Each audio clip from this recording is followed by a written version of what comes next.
They say the moon goddess weaves our fates while we sleep, threading destinies through our dreams until we wake to find ourselves bound by invisible strings we never chose. But what happens when those strings are meant for someone else, and you're just the shadow standing too close when fate's needle slips? That's how Lyra's story begins, not as the chosen one, but as the forgotten one who happened to be in the wrong place when destiny came calling. The morning of the Luna selection ceremony dawned crisp and golden over the northern valleys, and Lyra watched from the servants' quarters as her older sister Celeste prepared for her triumph. Everyone knew Celeste would be chosen. She was everything a Luna should be, a pure beta, with sterling silver eyes that caught the light like captured moonbeams, hair that fell in perfect obsidian waves, and a voice that could command a room without ever rising above a whisper. And then there was Lyra, the Omega, the afterthought. Where Celeste glided, Lyra stumbled. Where Celeste's wolf form shimmered like polished chrome under moonlight, Lyra could barely hold her shift for more than minutes before collapsing in exhaustion. Born to the same beta parents, she was nature's cruel joke, an omega in a family line that hadn't produced one in 7 generations. "Hold still," Lyra murmured, carefully adjusting the ceremonial silver circlet in Celeste's hair. Her fingers, rough from years of washing and mending, caught on the delicate metalwork. "Careful," Celeste snapped, jerking away. "These hands that scrub floors shouldn't handle sacred items." Lyra stepped back, eyes downcast.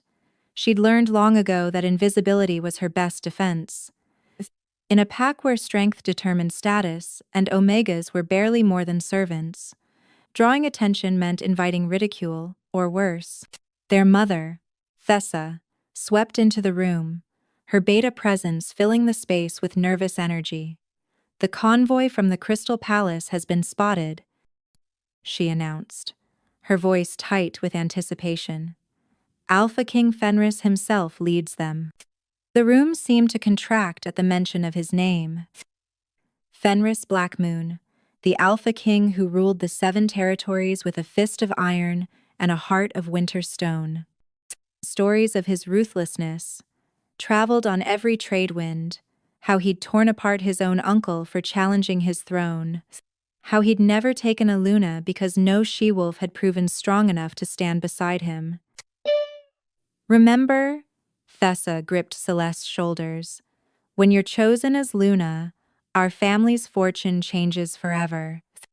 No more struggling to pay tribute. No more bowing to lesser alphas." Neither woman looked at Lyra. They never did when discussing the family's future. "Lyra will carry your train, kind," Thessa added as an afterthought. "Try not to trip, child. Don't embarrass your sister on her day of glory." Lyra nodded silently. She'd spent 19 years in Celeste's shadow. One more day wouldn't matter. Tomorrow, after Celeste became Luna, Lyra planned to slip away entirely. She'd saved enough copper coins to buy passage to the outer settlements, where omegas could disappear into mundane human lives, forgotten and free. She'd already hidden her meager belongings in a hollow tree by the southern road. A change of clothes, some dried meat, and the one treasure she'd never let anyone discover, a small leather journal where she recorded the strange dreams that came to her every full moon. Dreams of running through starlight, of power that tasted like lightning, of golden eyes that saw through every pretense to the soul beneath. Foolish omega dreams. Nothing more. "The king approaches the pack house," a young wolf's shout echoed across the grounds. Lyra watched through the window as the convoy approached, black banners bearing the Black Moon crest snapping in the mountain wind. Her breath caught as she saw him, Alpha King Fenris himself, riding at the head of his warriors. Even from a distance, his presence was overwhelming. He sat his massive black wolf mount as if he and the beast were one entity, his dark hair wild as winter storms, his bearing radiating the kind of power that made other alphas bare their throats in submission. As if sensing her gaze, the Alpha King's head turned toward the window. For one impossible moment, their eyes met across the distance, and Lyra felt something electric shoot through her spine. His eyes weren't the cold silver she'd expected, but a deep, burning gold like the heart of a star. The world tilted, her knees buckled. "Get up!" Celeste hissed, yanking Lyra to her feet. "Stop making a spectacle of yourself." But Lyra barely heard her. Something was stirring in her chest, something ancient and wild that had never stirred before. Something that whispered, "He's here. Finally, he's here." The great hall of the mountain pack had been transformed into something from ancient legends. Hundreds of candles floated suspended in midair, their flames never flickering despite the mountain wind that whistled through the high windows. Every eligible beta and alpha female stood in perfect rows, dressed in white silk that marked them as candidates for Luna. Lyra stood behind Celeste, holding the train of her sister's elaborate gown. As an Omega, she wasn't permitted to wear white. Instead, she wore the gray of servitude, marking her as an attendant rather than a participant. The distinction should have stung, but Lyra found herself oddly distracted. That moment when the Alpha King's eyes had met hers kept replaying in her mind. Those golden eyes, nothing like the cold silver she'd imagined, had seemed to pierce straight through her, as if he'd seen something hidden even from herself. "Stop fidgeting," Celeste hissed without turning around. "You're wrinkling my train." The great doors opened with a sound like thunder, and Alpha King Fenris entered with his entourage. Up close, he was even more overwhelming. He stood at least a head taller than the other alphas, his presence making the very air feel charged with electricity. His dark hair was pulled back, revealing sharp cheekbones and a jaw that could have been carved from granite. But it was his eyes that drew attention. Those impossible golden eyes that seemed to hold the wisdom of centuries despite his relatively young age. Pack Alpha Roderick, Lyra's father's superior, stepped forward with a bow so deep his beard nearly touched the floor.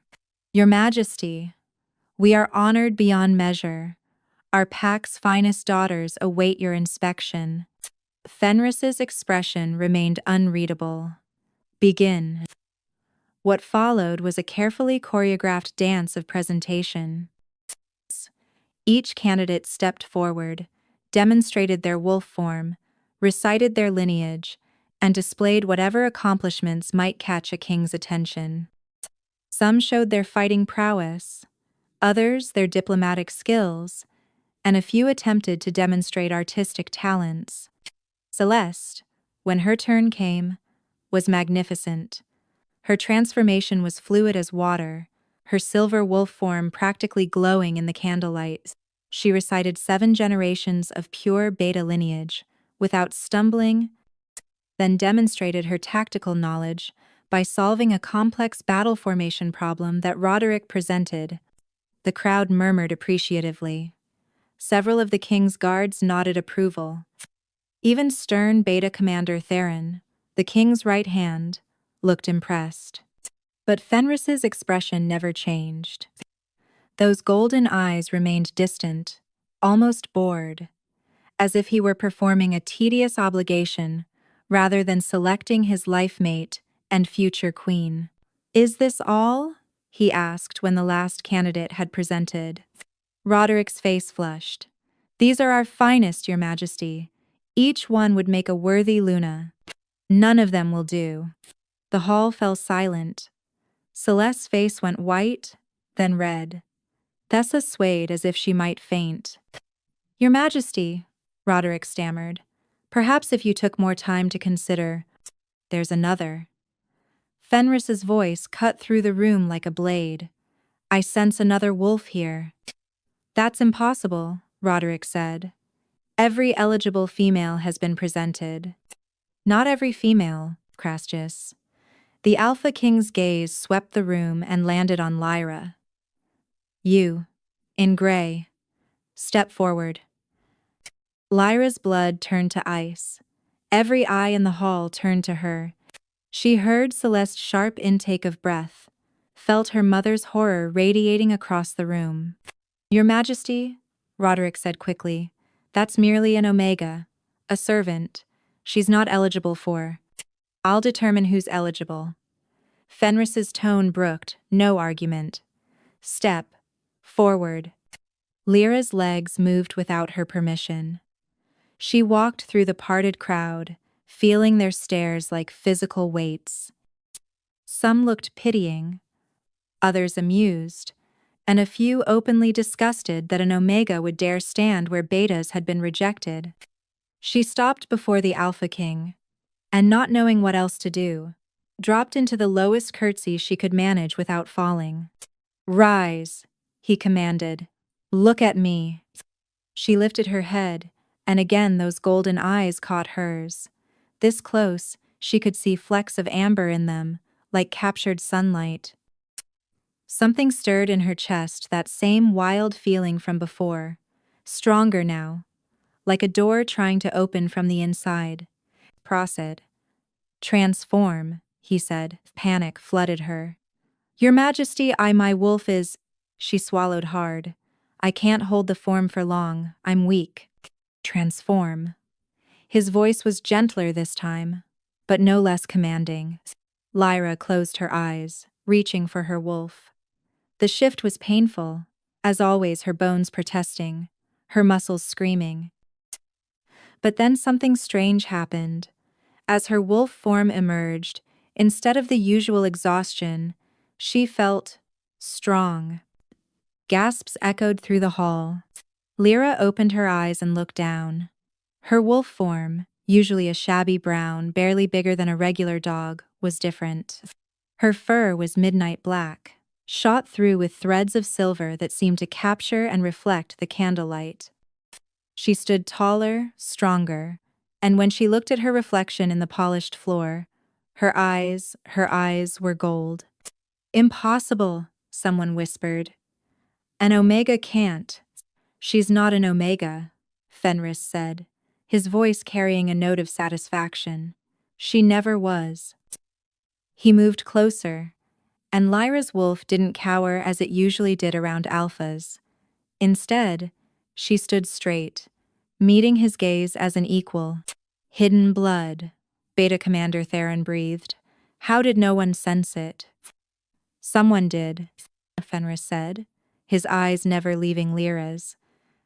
Someone went to great lengths to suppress it, to hide what she truly is. He extended his hand, and Lyra, still in wolf form, found herself pressing her muzzle into his palm. The touch sent electricity through her entire being. Change back, he said softly. The transformation back to human was smoother than it had ever been. She stood before him, trembling but somehow stronger than before. What's your name? He asked. Lyra, she whispered. Lyra, Silvermist. Lyra Silvermist, he repeated, and her name on his lips sounded like a prayer. Then, loud enough for all to hear, I claim this woman as my chosen Luna. The hall erupted in chaos. Preposterous. This is preposterous. Thessa's voice cracked through the chaos like a whip. She's an Omega. She's nothing. You can't possibly... Silence. Fenris didn't raise his voice, but the single word carried such authority that Thessa's mouth snapped shut. Question my choice again, and I'll consider it a challenge to my authority. The threat hung in the air. Everyone knew what happened to those who challenged the Alpha King. Celeste stepped forward, her perfect composure finally cracking. Your Majesty, surely there's been a mistake. Lyra can barely shift. She has no training in pack politics, no knowledge of royal protocols. She cleans floors and mends clothes. How could she possibly serve as Luna? The same way she survived 19 years with her true nature suppressed, Fenris replied, his golden eyes narrowing. with a strength none of you recognized because you were too blind to look past your own prejudices. He turned to Beta Commander Theron. Prepare my chambers. The Luna will stay in the Crystal Palace tonight. Tonight? Roderick sputtered. But the bonding ceremony? The preparations? Tradition dictates. Tradition dictates that an Alpha King may claim his mate when and how he chooses, quote, Fenris interrupted. Or have you forgotten pack law, Roderick? Lyra stood frozen in the center of it all, her mind struggling to process what was happening. This morning she'd been planning her escape to the outer settlements. Now the most powerful Alpha in 7 territories was claiming her as his mate. I need to gather my things, she said quietly, surprised when her voice didn't shake. Fenris studied her. What things? Servants' rags? The few copper coins you've saved? His words might have been cruel, but his tone was oddly gentle. Everything you had before this moment no longer matters. You're Luna now. Not yet, she said, finding a spark of courage, claimed me. But I haven't accepted. The hall went silent again. Several wolves actually stepped back, as if expecting Fenris to strike her down for such defiance. Instead, he smiled, a real smile that transformed his harsh features into something almost boyish. You're right. Will you accept my claim, Lyra Silvermist? She felt the weight of every eye upon her. Her mother's horrified face, Celeste's fury, Roderick's disbelief. But also, something else, other Omegas among the servants, watching with something like hope in their eyes. Why me? She asked. You took one look and decided. How could you know? Because my wolf knew, he said simply. The moment I entered this territory, he began calling for you. And when our eyes met through that window, I felt what you felt, that recognition, that pull. Don't pretend you didn't feel it too. She had felt it, that electric current, that sense of something ancient awakening. But admitting it meant accepting that everything she'd believed about herself was a lie.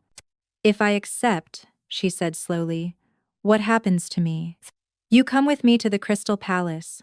You learn to use the power that's been dormant inside you. You become what you were always meant to be. And if I refuse? His expression darkened. Then you condemn yourself to a half-life, always sensing something missing, something calling you that you can never answer. And he paused. I spend eternity searching for something I've already found and lost. The raw honesty in his voice made her chest ache. This wasn't the cold, ruthless Alpha King of legends. This was a man offering her not just a crown, but an answer to every question she'd never dared ask about herself. The dreams, she whispered, so quietly only he could hear. Every full moon, I dream of running through starlight, of power like lightning, of golden eyes. His intake of breath was sharp. You've been dreaming of your true self, and of me. Thank you for watching. That's impossible. We've never met, haven't we? He reached out, his fingers barely brushing her cheek. The touch sent that familiar electricity through her. Your soul has been calling to mine long before our bodies met. That's what true mates are, Lyra. Not just chosen partners, but souls that were split and searching for their other half. That's a fairy tale, she said, but her voice lacked conviction. 3 minutes ago, you thought you were just an Omega. Pract, he reminded her. Perhaps it's time to consider that fairy tales might hold more truth than you believed. She looked around the hall at her family who'd never truly seen her, at the pack that had dismissed her, at the life she'd been about to flee. Then she looked at Fenris, this dangerous, beautiful stranger who somehow felt like coming home. I accept, she said. The bond snapped into place like a physical thing, a silver thread connecting her heart to his. She gasped at the sensation, and through their new connection, She felt his relief, his joy, his fierce protectiveness. "Then let us leave this place," he said, offering her his hand. As she placed her palm in his, Celeste made one last desperate attempt. "She's cursed," she shouted. "Our grandmother warned us." Lyra's birth was marked by dark omens. She killed our mother's first wolf during the birthing. That's why her nature was suppressed. She's dangerous. Fenris turned slowly to face Celeste. "Dangerous?" He laughed, but there was no humor in it. "You have no idea what danger means, little beta, but you're right about one thing: she was cursed. Cursed to live beneath those who should have cherished her. That curse ends now." He looked at Thessa. "You knew. You knew what she was, and you hid it. Why?" Thessa's face crumbled. "The witch said," she said, "if Lyra's true nature emerged before her 20th year, it would bring calamity. We were protecting the pack." "You were protecting yourselves," Fenris snarled. "From the shame of having produced something more powerful than you could understand." The Crystal Palace lived up to its name. Every surface seemed carved from living ice that never melted, catching and refracting light into thousands of rainbows. Lyra had never imagined such beauty existed in the world. Yet as Fenris led her through the soaring halls, she noticed the servants and guards carefully avoiding her gaze. "They're afraid," she observed. "Not of you," Fenris said, guiding her into a private wing. "Of what your presence means. The Northern Valleys pack isn't the only one who forgot that Omega doesn't always mean weak. Sometimes it means something else entirely." "What am I?" The question burst from her before she could stop it. "You said I'm not truly an Omega, but I'm not an Alpha or Beta either. So what?" "You're something rarer." He opened a door to reveal chambers that took her breath away. Floor-to-ceiling windows overlooked a valley where the aurora danced even in daylight, something that only appears once in a generation, if that. He moved to a bookshelf and pulled out an ancient tome, its pages yellowed with age. "Here, read this passage." Lyra took the book carefully, afraid it might crumble. The text was in the old language, but somehow she could read it. "When the moon bleeds silver, and the stars align in the constellation of the White Wolf, there shall be born a Luna Omega, neither dominant nor submissive, but balanced. She will carry the power to unite what was divided, to heal what was broken, to stand as equal to the strongest Alpha. But beware, if her power is suppressed past the 20th year, it will consume her from within, leaving only ash and sorrow." Her hands trembled. "My birthday is next week." "I know." Fenris's voice was grim. "Your family's fear nearly killed you. A few more days, and your suppressed power would have turned inward, destroying you from within. How did you know to come now?" He moved to the window, his reflection ghost-like in the crystal. "I've been searching for 3 years, since the dream started. Every pack in the 7 territories. Looking for the woman with midnight hair and golden eyes who ran through my dreams. But my eyes were brown. Your human eyes were brown. Your wolf's eyes were always gold, weren't they? Even suppressed, your true nature showed through. Power." She thought back to the few times she'd managed to shift, how quickly she'd always changed back to avoid anyone seeing. "Yes," she admitted. "Point. Tell me about the dreams," he said, turning to face her. Lyra sat on the edge of a velvet chair, unsure if she should be so casual in such opulent surroundings. "They started when I turned 16. Always the same. I'm running through a forest made of starlight, and I'm powerful. So powerful it feels like I could reshape the world. Power. And there's someone running beside me, someone whose presence feels like..." She paused, blushing. "Like home," he finished. "I know. I've had the same dream." That's impossible. Is it? He knelt before her chair, bringing them to eye level. Lyra, true mates share dreams. It's the rarest form of bonding, but it exists. We've been calling to each other for years. A knock interrupted them. Beta Commander Theron entered, his scarred face grave. Your Majesty, we have a problem. What kind of problem? The Northern Valley's pack is demanding the Luna's return. They claim she's property of the pack, that without proper ceremony and compensation, your claim is invalid. Fenris's growl made the windows tremble. Property. Property. Furthermore, Theron continued, his distaste evident, they're claiming she owes a debt of service. 19 years of food, shelter, and protection that must be repaid before she can leave the pack formally. They kept me as a slave, Lyra said, anger sparking in her chest. I worked every day since I could walk.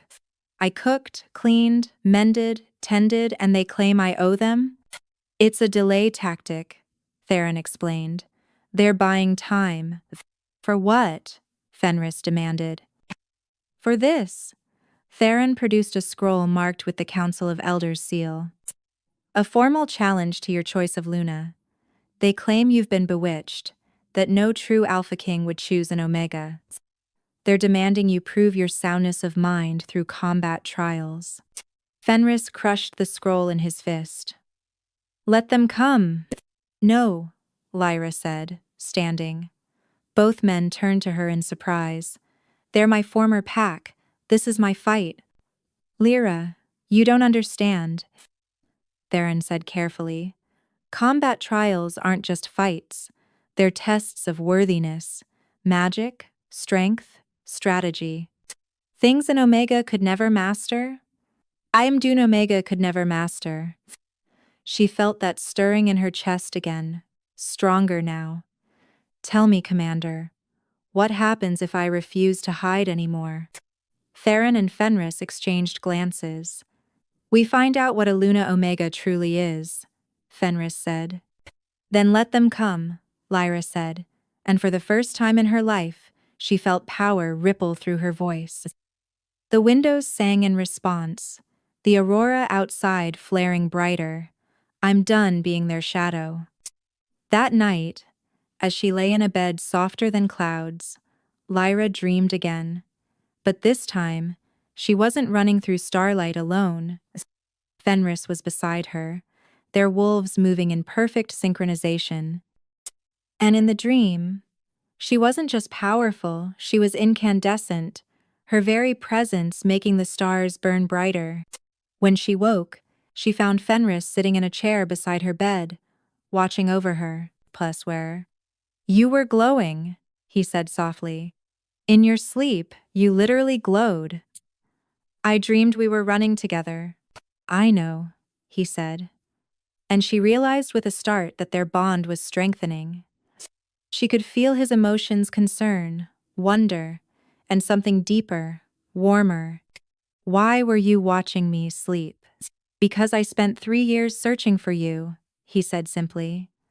I'm afraid if I look away, you'll vanish like a dream at dawn. I'm not going anywhere, she promised. No, he agreed, his golden eyes fierce. You're not. Dawn brought unwelcome visitors. Lyra watched from the palace balcony as a procession of wolves approached, the Northern Valley's pack's banners stark against the snow. At its head rode Celeste, wearing ceremonial armor that caught the morning light. She's positioning herself as their champion, Fenris observed, joining Lyra on the balcony. His presence was warm against the mountain chill. She always wanted to be special, Lyra said. Being the most beautiful wasn't enough. Being the strongest beta wasn't enough. She needed to be chosen. And now her rejected sister was chosen instead. He studied her face. You pity her. I understand her. There's a difference. Below, the pack delegates were being escorted to the throne room. Fenris touched Lyra's shoulder gently. You don't have to face them yet. As Luna-elect, you have the right to refuse audience until… Mine, too. No. Lyra squared her shoulders. I've hidden long enough. The throne room was a study in barely contained hostility. The Northern Valley's delegation stood in formation, Celeste at their center like a silver flame. Thessa flanked her, along with Pack Alpha, Roderick, and several elders. Lyra recognized all wolves who had treated her as furniture for 19 years. Alpha King Fenris, Roderick began formally. We come seeking the return of our pack member, Lyra Silvermist. The Luna-elect goes nowhere, Fenris said from his throne. Lyra stood beside him, wearing a gown of midnight blue that made her skin glow like moonlight. She has not been formally released from pack obligations, Elder Matthias interjected, his milky eyes somehow still sharp. By law, she remains Northern Valley property until… Property? Lyra's voice cut through the formal proceedings. Is that what I was, Elder Matthias? When I tended your wounds after the border skirmish? When I spent 3 nights keeping your fever down? Was I property then? The old wolf's face flushed. You were Omega. You had duties. I had slavery disguised as duty. She stepped forward, and several of the delegation actually stepped back. But please, tell me more about these obligations I haven't fulfilled. Celeste finally spoke, her voice honey-sweet poison. Sister, we're only thinking of your welfare. This sudden change, this claim of being something more than Omega, it's dangerous. Remember what grandmother said about your birth? You mean the grandmother who died when I was 3? Lyra asked. The one whose warnings conveniently emerged only after I was claimed by the Alpha King? The portents were real, Thessa insisted. The blood moon, the howling winds, your birth cord wrapped 3 times like a noose. Enough. Fenris stood, his power filling the room like a living thing. You come here spouting superstitions and demanding property rights over my chosen mate. State your true purpose or leave. Roderick straightened. We formally challenge the validity of this claiming. By the ancient laws, we invoke the right of trial. On what grounds? Beta Commander Theron demanded. On the grounds that an Omega cannot be Luna, Celeste said, stepping forward. On the grounds that our king has been deceived or bewitched. And on the grounds that I, the rightful choice, was overlooked through supernatural manipulation. You dare accuse my mate of witchcraft? Fenris's growl made the crystal walls sing ominously. I accuse her of nothing, Celeste said smoothly. I merely request she prove her worthiness through the trials. Unless, of course, she's afraid, Power said. It was bait, obvious and crude, but effective, quote. I accept, Lyra said before Fenris could respond. Lyra, no, he began. 3 trials, she continued, meeting Celeste's gaze steadily. As tradition dictates, combat, wisdom, and spirit. But I have a condition. Celeste's eyes narrowed. What condition? When I win, not if. When the Northern Valley's pack releases all Omegas from servitude. Complete freedom, no debts, no obligations. Gasps echoed through the room. Such a demand was unprecedented. You can't, Roderick started. I can and I do. Unless you're afraid? Lyra threw Celeste's words back at her. Celeste's perfect features twisted with rage before smoothing. Accepted. And when you lose, you return to your proper place, as an Omega, forever. The trials begin at sunset, Elder Matthias intoned. May the moon goddess have mercy on the worthy. As the delegation left, Fenris pulled Lyra aside. That was reckless. Celeste has trained her entire life for combat. You've had less than a day to understand your true nature, power. Then we have until sunset to change that, Lyra said. You said I'm a Luna Omega. Tell me what that means. Tell me everything. He studied her face, then nodded slowly. Theron, clear the training grounds. We have work to do. The training grounds were unlike anything Lyra had experienced. Weapons lined the walls, but more importantly, the very air thrummed with power-old magic woven into the stones themselves. A Luna Omega isn't about physical strength, Fenris explained, guiding her to the center of the space. It's about balance. You can channel both dominant and submissive energies, use an opponent's strength against them. Show me. For the next hours, he did.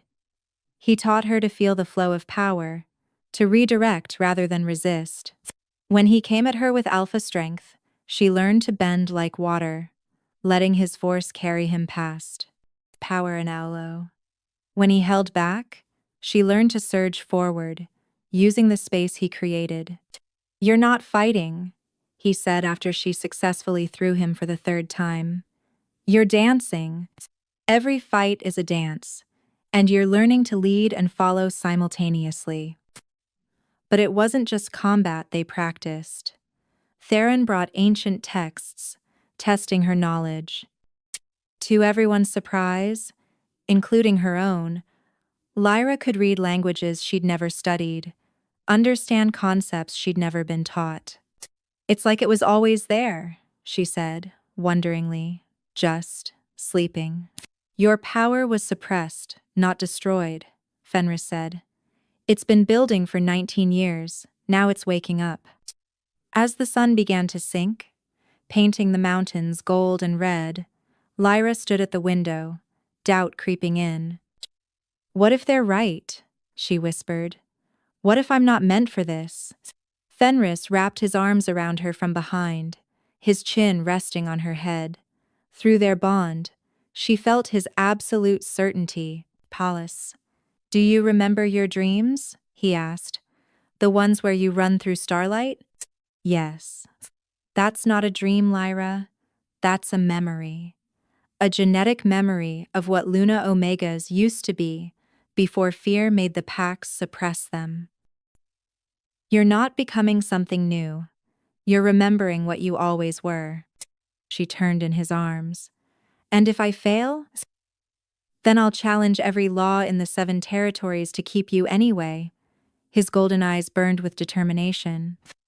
But you won't fail. How do you know? Because I've seen you in my dreams for 3 years, he said. And in every one, you were magnificent. The arena materialized from the mountain itself, ancient magic responding to the call for trials. Stone seats rose in concentric circles, around a floor of polished obsidian that reflected the setting sun like blood. Every pack within traveling distance had sent representatives. Word of an Omega challenging a Beta for the position of Luna had spread like wildfire. Lyra entered wearing the traditional trial garments, simple black pants and tunic that wouldn't restrict movement. Across from her, Celeste wore the same, though somehow she made even combat clothes look regal. First trial, Elder Matthias announced, his voice carrying across the arena. Combat, not to the death but to submission. The challenger may choose weapons or wolf form. Wolf form, Celeste said immediately, already beginning to shift. Her transformation was beautiful, as always. Silver fur rippled into existence, her form growing larger, stronger. She was magnificent, everything a Beta should be. Lyra closed her eyes, reaching for her wolf. For a moment, nothing happened. She heard snickers from the Northern Valley's delegation. Then the power rushed through her. Her transformation was unlike anything she'd experienced before. No pain, no struggle, just a feeling of coming home. When she opened her eyes, gasps echoed through the arena. Her wolf was larger than that morning's shift. The midnight fur now held threads of gold alongside the silver, creating a pattern like stars against the night sky. But it was her presence that silenced the crowd, something ancient and primal that made even the alphas shift uncomfortably. Celeste attacked first, using her superior training to aim for Lyra's throat. But Lyra moved like water, flowing around the attack. Fenris's training echoed in her mind. Don't fight, dance. For several minutes, Celeste chased shadows. Every attack met empty air, every strategy countered by instinct Lyra didn't know she possessed. Frustration began to show in Celeste's movements, making her sloppy. That's when Lyra struck. Not with claws or teeth, but with something else, a pulse of pure energy that knocked Celeste off her feet. The silver wolf tumbled across the obsidian, scrambling to stand. Impossible, someone breathed. Omegas can't project power. Lyra did it again. This time, softer, almost gentle. The energy wrapped around Celeste like invisible bonds, holding her in place. Through their familial connection, weak as it was, Lyra projected a single thought: yield. Celeste struggled, her pride warring with the inevitable. But as Lyra's power pressed down, not painful but inexorable, she finally lowered her head in submission. First trial to Lyra's silver mist, Elder Matthias announced, though he sounded shocked. Both wolves shifted back to human form. Celeste's face was flushed with humiliation, but also something else, a dawning fear. "What are you?" she whispered. "Your sister," Lyra replied sadly. "I was always your sister. You just never saw me." The second trial took place in the palace's great library, its crystalline walls containing thousands of years of pack history, power. 3 riddles would be posed, ancient questions that tested not just knowledge but understanding. Elder Matthias stood between the two women, an ancient scroll in his weathered hands.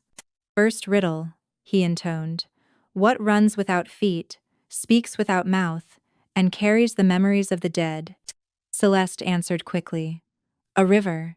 It runs without feet, babbles without a mouth, and carries the memories of those who have passed in its waters."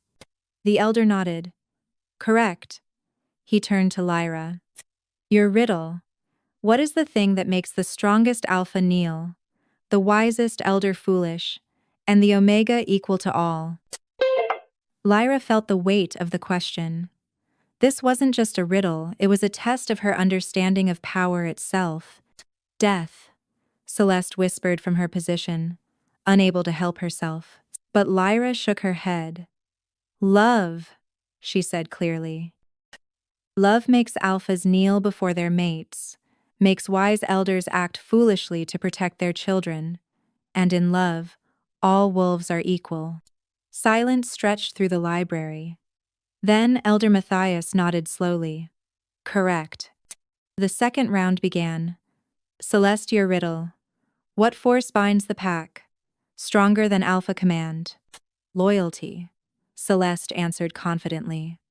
"Pack loyalty binds stronger than any command." "Acceptable," the elder said. "Lyra, what breaks without breaking, yields without yielding, and conquers without fighting?" This one made her pause. She thought of her 19 years of servitude, of how she'd survived, of what Fenris had taught her. "Water," she said finally. "Water breaks on rocks without breaking its nature, yields to any container without yielding its essence, and conquers stone through patience, not force." Correct. They were tied. The final riddle would determine the trial. Elder Matthias's eyes grew distant.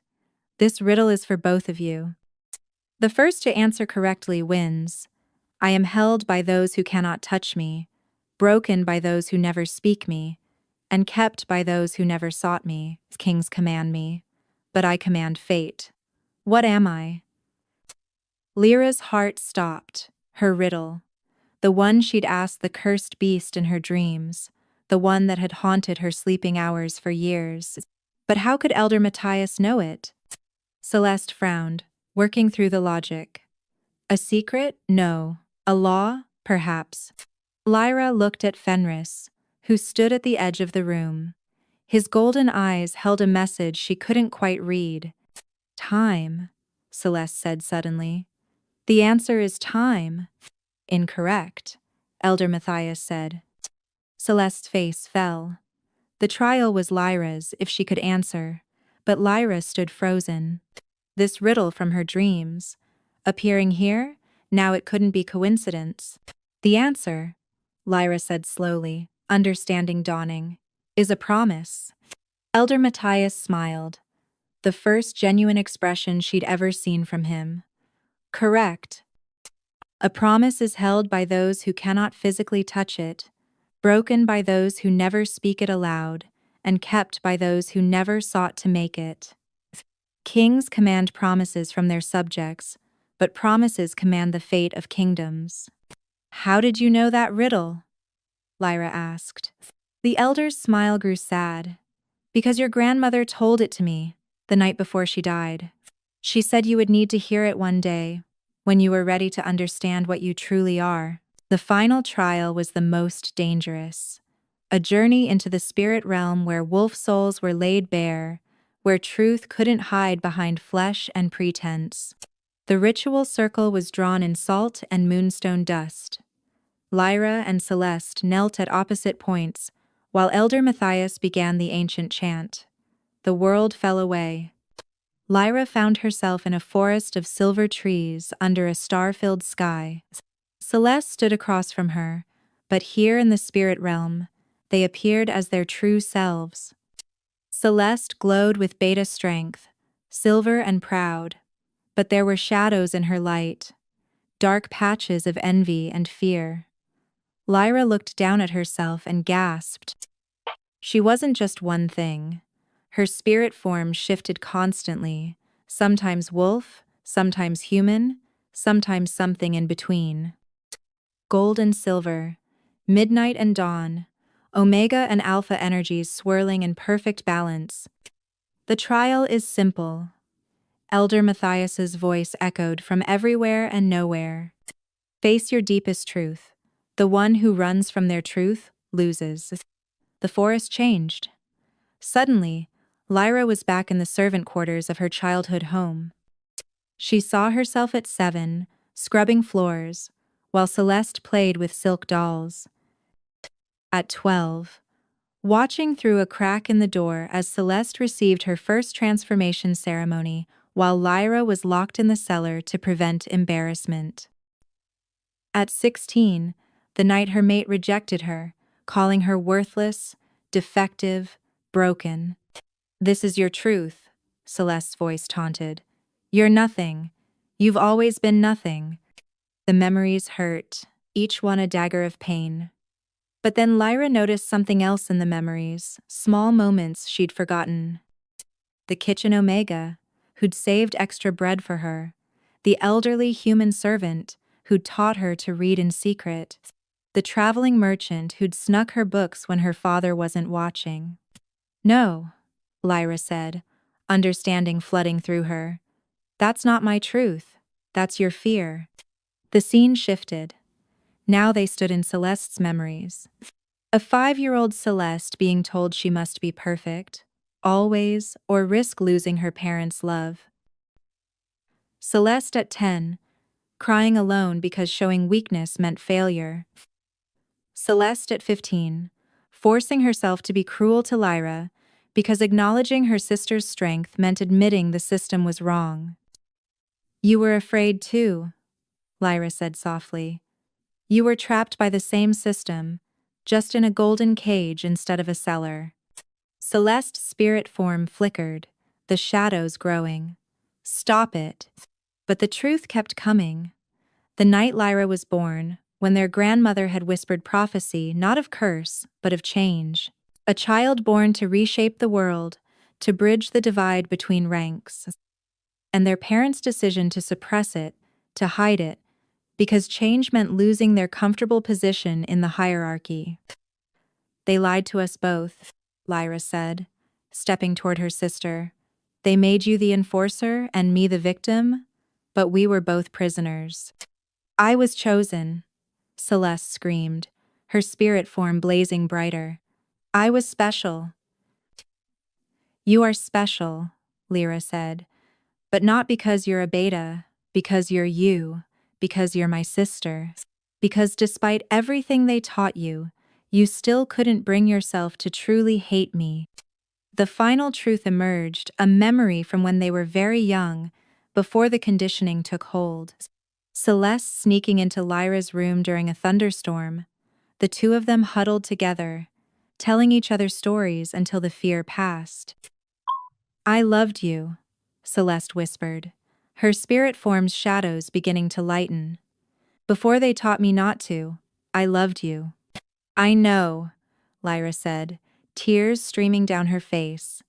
I never stopped loving you. The forest began to dissolve. But before it did, Celeste spoke one more time.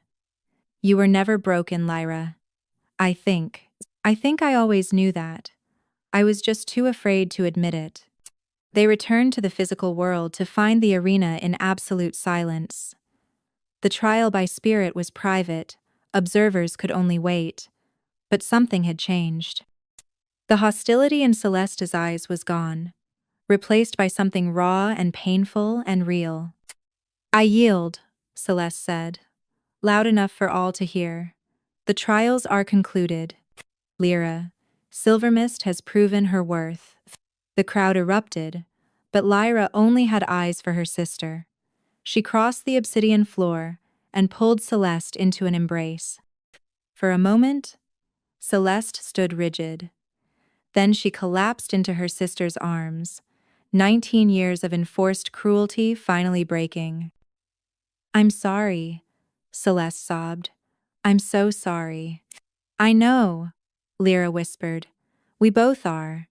Victory in the trials should have meant peace. But that night, Lyra woke to find the palace in chaos. Guards ran through the corridors, their faces grim.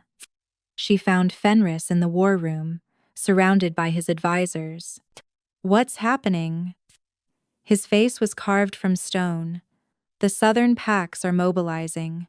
They claim your trials were illegitimate, that no Omega should stand as Luna. They're demanding I renounce you, or face war. Led by Alpha Cain Bloodmoon, Theron added grimly. Fenris's cousin, who expected to have his daughter chosen as Luna. Lyra felt the weight of it, her elevation threatening not just tradition but political alliances, generations in the making. How many packs? She asked. 7, possibly 8, Fenris said. Enough to cause real damage. Then I should go, Lyra said quietly. If my presence causes war, no. Fenris's growl shook the windows. I will not let fear dictate our choices.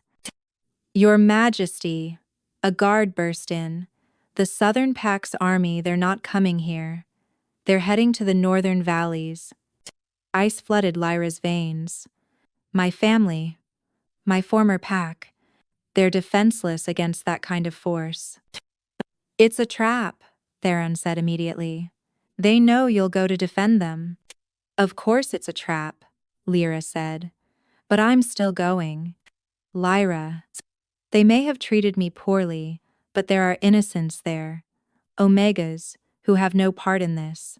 Children who don't understand pack politics. She met Fenris's eyes. I won't let them suffer for my choices. Fenris studied her for a long moment. Then we go together. They rode through the night, a small force of elite guards surrounding them. As dawn broke, they crested the hill overlooking the northern valleys, and Lyra's heart sank. The Southern Pack army surrounded the village, hundreds of wolves in battle formation. At their head stood Alpha Cain Bloodmoon, a massive wolf with fur the color of dried blood. Cousin, Cain called out as they approached. You arrived just in time to witness the correction of your mistake. The only mistake here is yours, Fenris replied. Stand down. I think not. Cain gestured to where the Northern Valley's pack huddled in the center of the village. Lyra could see her parents, Celeste, the Omegas she'd grown up serving beside, kind. You see, I've discovered something interesting about your precious Luna. He produced an ancient scroll, a binding contract, signed by her parents at her birth.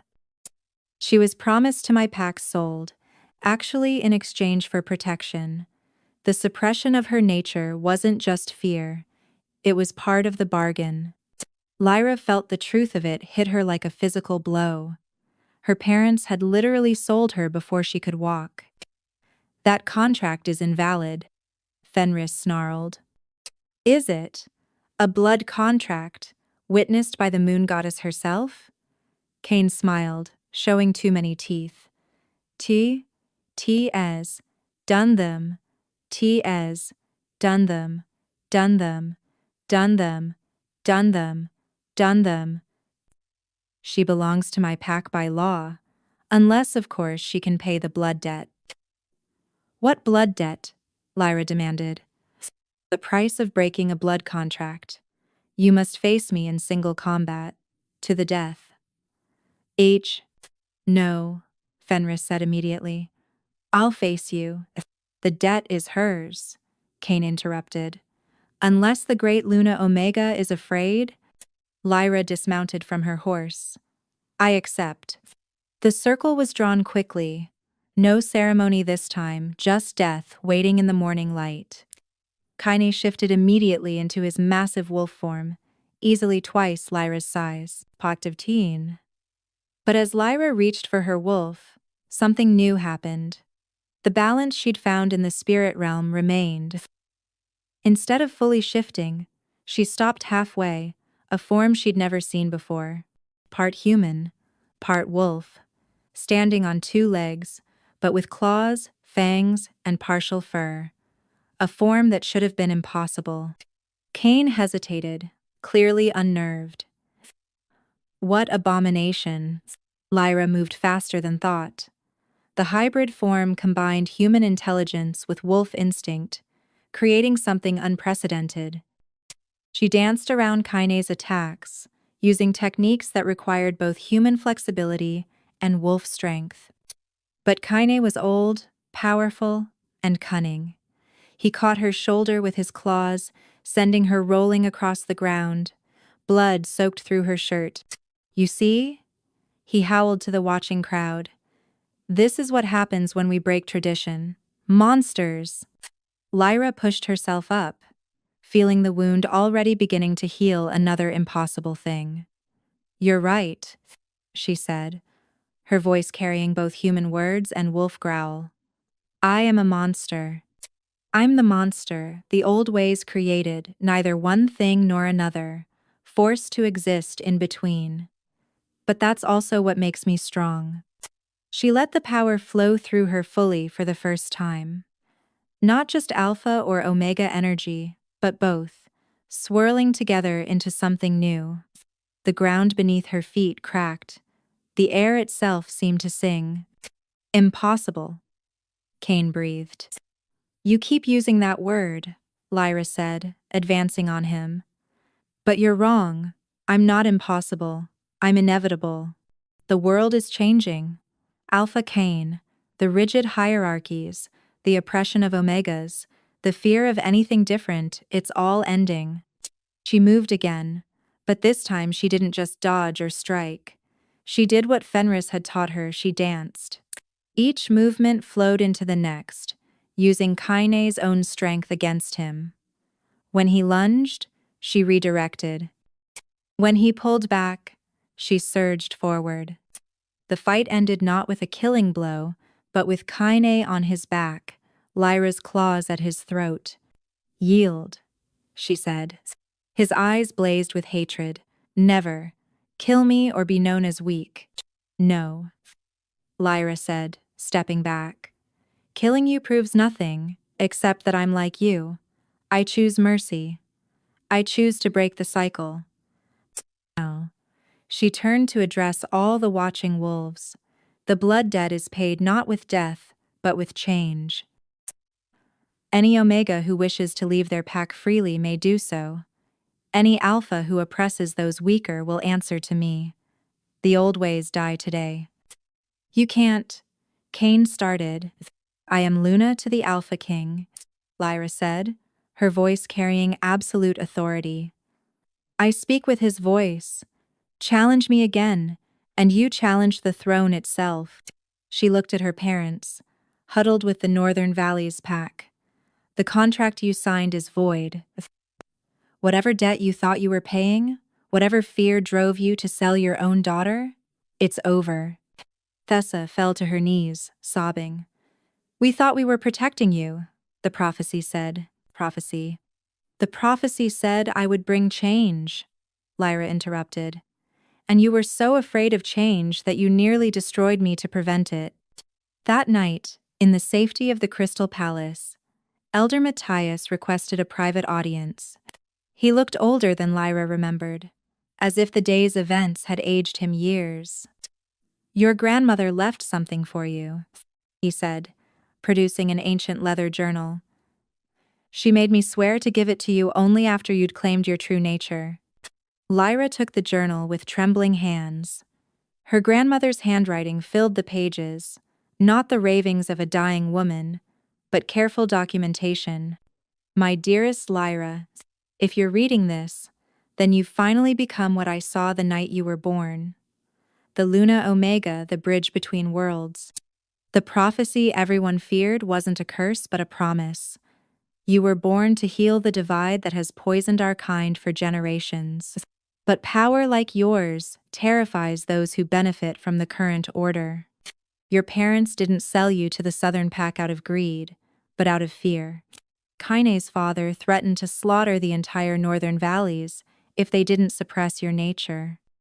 The contract was their attempt to buy time, hoping that someday, somehow, things would change. But prophecies have a way of fulfilling themselves, don't they? There's more you need to know. The Luna Omega isn't just a rare wolf type, it's a return to what we once were. Before the hierarchies, before the rigid categories, all wolves could access both energies. It was the wars, the need for strict command structures, that divided us. You're not an anomaly, my dear one. You're a reminder of what we lost. The Alpha King, who would claim you, was foretold as well, one who would see beyond rank to the soul beneath. Together, you will reshape our world. But beware, there are those who will do anything to prevent this change. The Council of Shadows still exists, hidden, working to maintain the old ways. They will come for you when you're most vulnerable. Trust in your mate, trust in your power, and never forget you were born to be exactly who you are. All my love, Grandmother Celine. Lyra looked up from the journal to find Fenris reading over her shoulder, his face grave. The Council of Shadows? Elder Matthias nodded slowly. A secret organization of traditionalist alphas. They've controlled pack politics from the shadows for generations. Your grandmother was once part of them, before she realized their true nature.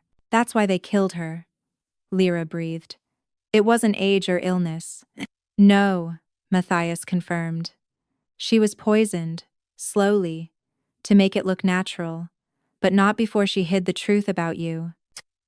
A knock interrupted them. Theron entered, his face tight with concern. Your Majesty, we have a situation. Celeste Silvermist is here. She says it's urgent. They found Celeste in the throne room, still wearing traveling clothes, her usually perfect appearance disheveled. Lyra, she gasped. They're coming. The council. I overheard Father and the other elders, Pakir.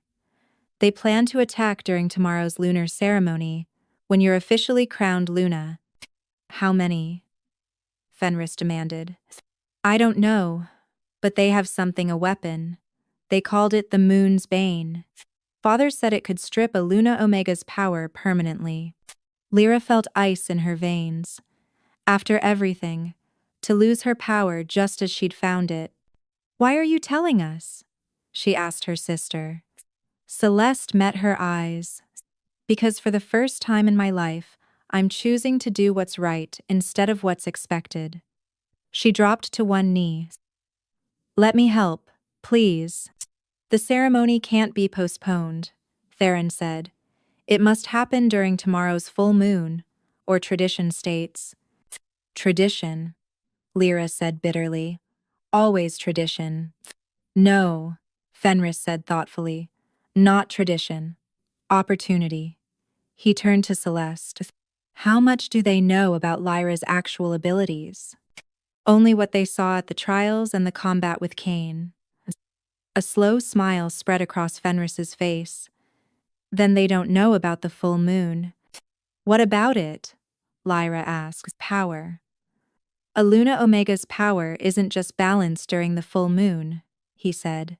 It's amplified, exponentially. How do you know that? He pulled out his own journal filled with 3 years of research. I've been studying everything I could find about Luna Omegas since the dream started. On the full moon, you won't just be powerful, Lyra. You'll be unstoppable. Then we use the ceremony as bait, Theron said, understanding dawning. Draw them all out at once. It's dangerous, Fenris warned.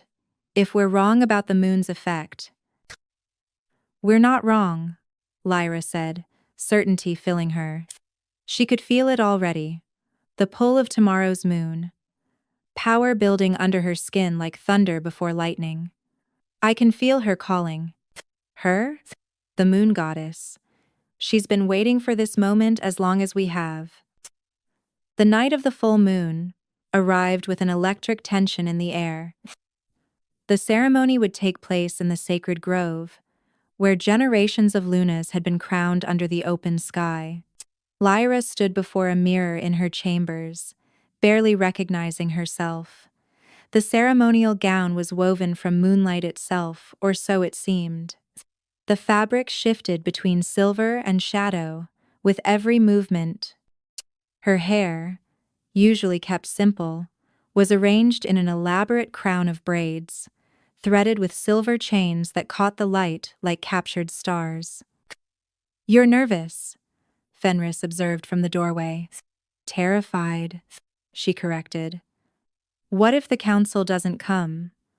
What if they do? What if your research is wrong and the moon doesn't? He crossed to her in 3 strides, capturing her face in his hands. Breathe. She did, inhaling his scent of pine and winter storms. Through their bond, she felt his absolute confidence in her. Do you trust me? He asked. Always. Then trust me when I say this. Tonight, you become who you were always meant to be. The sacred grove was ancient, older than the palace, older than the 7 territories. Massive oak trees formed a natural circle, their branches intertwining overhead to create a living cathedral. Moonlight filtered through the leaves, creating patterns of light and shadow that seemed to dance with otherworldly purpose. The ceremony began at moonrise. Wolves from every allied pack stood witness, arranged in concentric circles around the central altar. Lyra could see her parents in the crowd, Celeste standing with the palace guard as she'd requested, and hundreds of faces, some supportive, some skeptical, all waiting. Elder Matthias began the ancient words, his voice carrying across the grove, but Lyra barely heard them. Her attention was fixed on the shadows between the trees, where she could sense movement. They were here. The first attack came just as she knelt before the altar. A dart, silent and deadly, aimed at her heart. But the moon was full above them, and Lyra's power surged. She caught the dart inches from her chest, crushing it to powder. Now, someone shouted, and the Council of Shadows emerged from hiding. Dozens of wolves, all alphas, all powerful, converging on the ceremony. But they'd made a crucial error. They'd expected to face the Lyra from the trials, powerful but still learning. They hadn't accounted for the moon. Power flooded through her, not violent but inexorable, like the tide. Her form shifted not to wolf, not to human, but to something between and beyond. She stood, the ceremonial gown transforming with her into armor of moonlight and shadow. "You dare interrupt a sacred ceremony?" Her voice wasn't quite her own, older, deeper, carrying the weight of every Luna who had come before. The attacking alphas hesitated. This wasn't what they'd expected. Alpha Roderick, her former pack alpha, stepped forward carrying a crystal that pulsed with sickly green light. "The moon's bane," he announced. "One touch, and your unnatural power disappears forever." He lunged at her with the crystal. Lyra didn't move. She didn't need to. The moment the crystal touched her, it shattered not into pieces, but into light that was absorbed into her skin. "Impossible," Roderick gasped. "You still don't understand," Lyra said, her voice carrying to every corner of the grove. "The moon's bane only works on those who fight against their nature. I'm not fighting anymore. I'm accepting." She spread her arms, and power rippled outward. Not an attack, but a revelation. Every wolf in the grove suddenly felt what she felt. The perfect balance, the harmony between dominance and submission, the peace that came from accepting all aspects of oneself. Several of the council members fell to their knees, overwhelmed. Others tried to flee but found themselves frozen, held by bonds of pure moonlight. "You have a choice," Lyra announced. "Accept the changing world or be left behind by it. But you will not stop it." One younger alpha, barely more than a boy, spoke up. "But without the hierarchies, without the order, we'll have chaos." Lyra smiled gently. "No, we'll have freedom. The freedom for omegas to be more than servants, for alphas to be more than tyrants, for all of us to be who we truly are, not what tradition demands." She turned to face the crowd. "I stand before you as Luna not to rule over you, but to serve alongside you, to bridge the divides that have separated us, to heal the wounds that tradition has carved into our souls." The moon reached its zenith, and Lyra felt the final surge of power. Without conscious thought, she reached out to every wolf present, not commanding, but offering a glimpse of what they could be without the chains of rigid hierarchy. The transformation was instant and overwhelming. Alphas felt the peace of letting go of constant dominance. Omegas felt the strength they'd always possessed but been forbidden to access. Betas discovered they were more than just the middle ground. When the vision ended, the grove was silent. Then, one by one, the wolves began to kneel, not in submission, but in acknowledgement. Even the council members, their resistance broken, bowed their heads. "Rise," Lyra said softly. "We kneel to no one anymore. We stand together." 1 year later, Lyra stood on the same balcony where she'd first watched her sister arrive for the selection ceremony. But everything had changed. The Crystal Palace was no longer a symbol of exclusive power, but a center of learning, where wolves of all ranks came to study, to grow, to discover themselves. Lost in thought? Fenris wrapped his arms around her from behind, his hand coming to rest on her swollen belly. "Remembering," she said. "This time last year, I was nobody. An omega scrubbing floors, planning to run away." "You were never nobody," he corrected. "You were always you. It just took the rest of us time to see it." She turned in his arms, studying his face. The harsh lines had softened over the past year. He smiled more, laughed often, and the cold Alpha King of Legends had become something more, a leader who ruled with strength and compassion in equal measure. "The healers say twins," she told him. "They can sense 2 heartbeats." "Oh." His eyes widened. "Twins? Are you certain?" "An alpha and an omega," she confirmed. Perfect balance. He pressed his forehead to hers. Like their mother. A knock interrupted them. Celeste entered, wearing the silver uniform of the Royal Guard, a position she'd earned through merit, not blood. The past year had transformed her, too. Gone was the bitter superiority, replaced by genuine confidence. Consul. The council meeting is about to begin, she announced. The representatives from all 7 territories have arrived. The new council was nothing like the shadow organization it replaced. Representatives from every rank sat as equals, making decisions through consensus rather than dominance.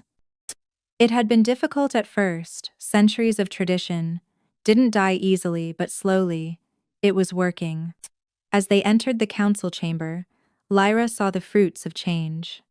Former Omegas sat beside Alphas, their voices carrying equal weight. Packs that had been enemies now worked together. The rigid structures that had once seemed unbreakable were dissolving into something organic, natural.